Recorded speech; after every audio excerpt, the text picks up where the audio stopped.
Look what I just found. Open up the back of my car. Oh, the Wildhorse 5. Not the question of the day. Would you be interested in me doing a running shoe battle between 3 shoes? The 5, the 6, and the 7, which are on my feet right now. The Wildhorse, actually, some people love the 5 before it really changed last year with the 6 and then evolving into the 7. So let me know in the comments, 5 versus 6 versus 7. It's a little chilly, so I'm going to start.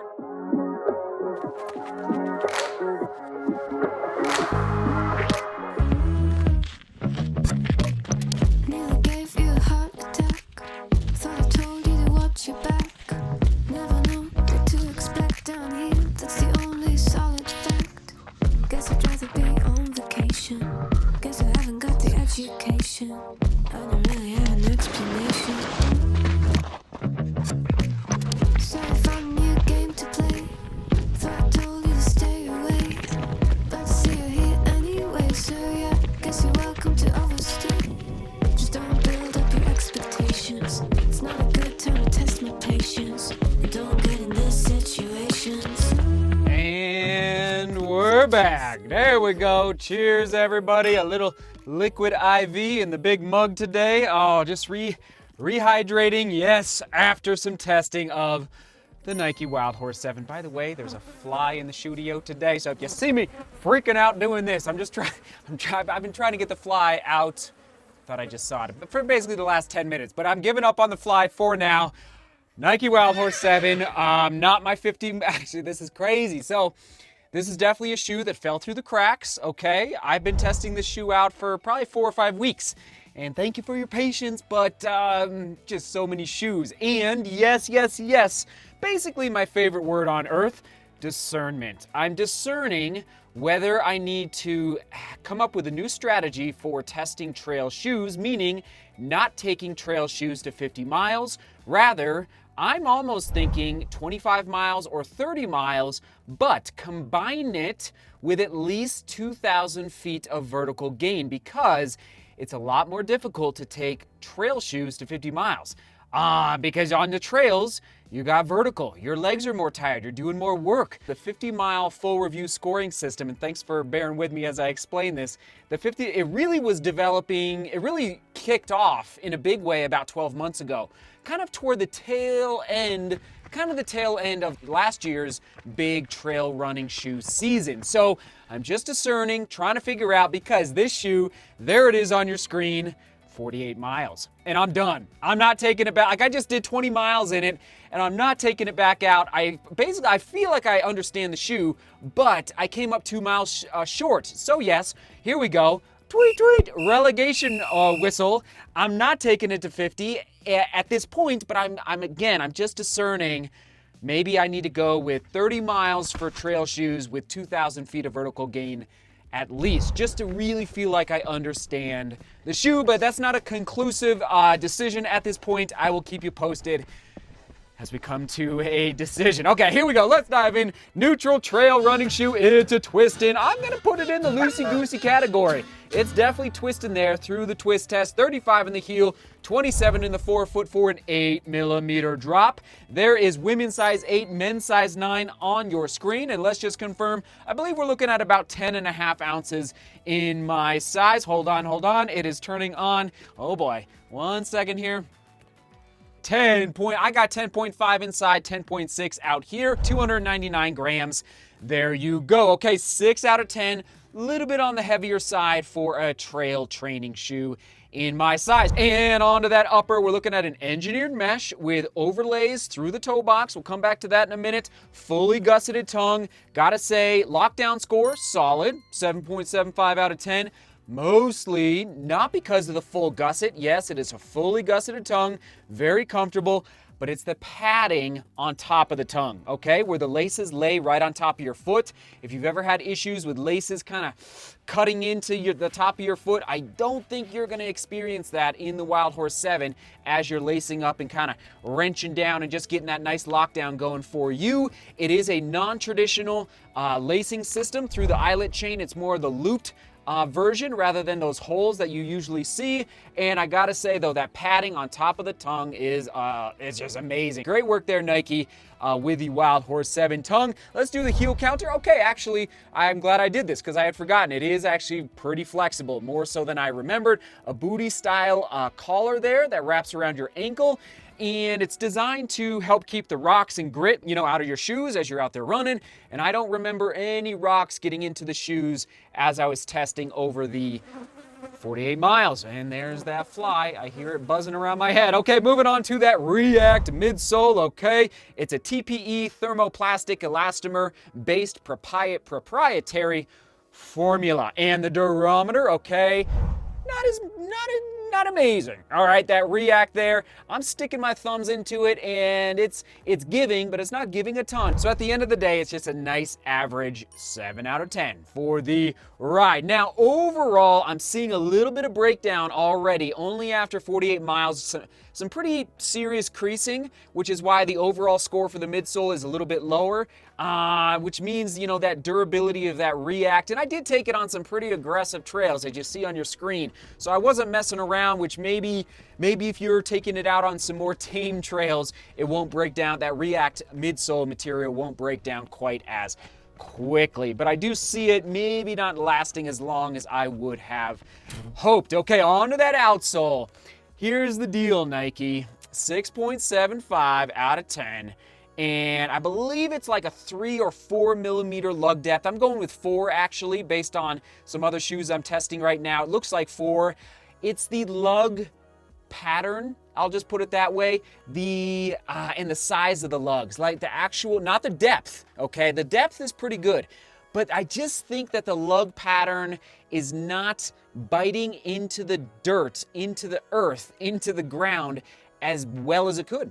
And I'm comparing it right now in my mind to a lot of the Solomon shoes, a lot of the Innovate shoes, frankly, the Saucony Endorphin Speed Trail right now.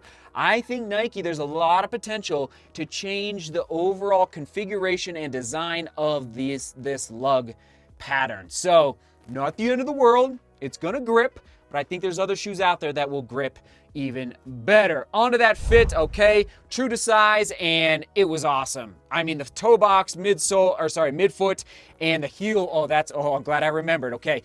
Heel pocket, unbelievable padding through the heel counter on the inside of the shoe, and it just creates some, so when you're digging on some steep mountains, the last thing you want is your heel slipping. That's the opposite of what you want. And this padding on the inside, I don't think you'll even be able to see it on camera. It's just like, it's all dark in there, all black, but it's amazing. So great work there, Nike, on the fit of the shoe. It just fit like a glove, especially through the heel counter. Comfort score, all right, 7.75 out of 10, mostly because of the upper, all right. Positive is the tongue, okay. I don't usually choose the tongue of a shoe as the number one positive for a shoe.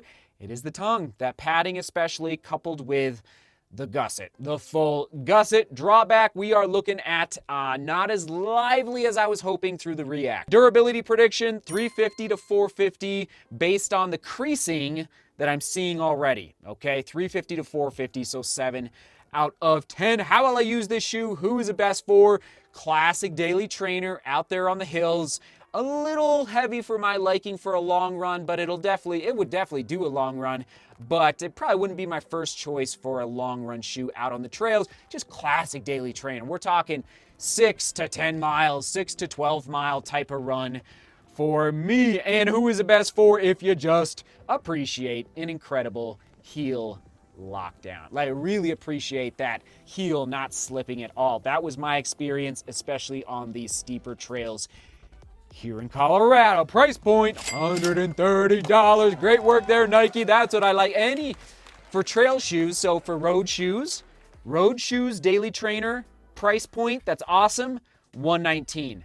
Trail shoes, daily trainer, price point, that's awesome, $129 or $130. Okay, trail shoes are always going to be a little more expensive because there's a little more material going into the shoe, and I would say maybe a little more engineering as well. That's maybe a little debatable, but definitely a little more material going in. So 130 is awesome, 8.25 out of 10 other shoes to buy. This is interesting. So I'm testing really all of these shoes right now. I'm going to put 3 on the screen.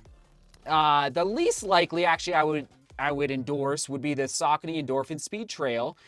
That would be the bottom, the last one I would buy. The next would be the Nike Pegasus Trail 3. Actually really enjoy that shoe. But at the top of the list that I'm putting into a similar category, it's actually about an ounce lighter though, is the Salomon Ultra Glide. Salomon Ultra Glide. There's some specs on your screen, and that Salomon Ultra Glide it's going to go to 50 miles, whereas this guy came up 2 miles short, okay? Or maybe it's going to be 30 miles for the Salomon Ultra Glide. But bottom line, at the end of the day, very excited about that shoe. Nike Wildhorse 7 shoe quick specs on your screen. Soak it in one more time. 8mm drop. All right, that engineered mesh with the overlays. And I guess I'll just say real quick on the overlays, they're not keeping a ton of water out, okay? A little bit of grit and grime from the trails, but not a lot of water, because I did get into some water out there. React foam, $130. I guess it's a relegation score. It's not a full review score. Again, I'm discerning where we go down the line. So I think we're looking at 7.38. out of 10 for that relegation whistle. Oh, sorry, Nike, 2 miles short. I don't know if that's ever happened. I believe it's 2 miles short. All right, here we go. Comment of the day is getting pulled from when I was testing out this shoe out there on the mountains. All right, Running Otaku, you get the comment of the day. I think this is the second or third comment of the day. Shout out to the Running Otaku who just moved to Colorado. Congrats moving to Colorado to some mountain running. Now you're in the thick of it. I like to see that red blood cell recruitment out there on Strava. So here we go. Running Otaku says, a great vlog today. You took us in your thoughts as well as your journey. So I was really reflecting about my thoughts up the 14ers here in Colorado and just gave some basic thoughts as I was out there running. It was pretty fun to do that. So that's what he's talking about. Super interesting. Oh, and by the way, how are you able to talk so fluidly while climbing a 14er? Running Otaku, that's the comment of the day. Made me laugh a little bit.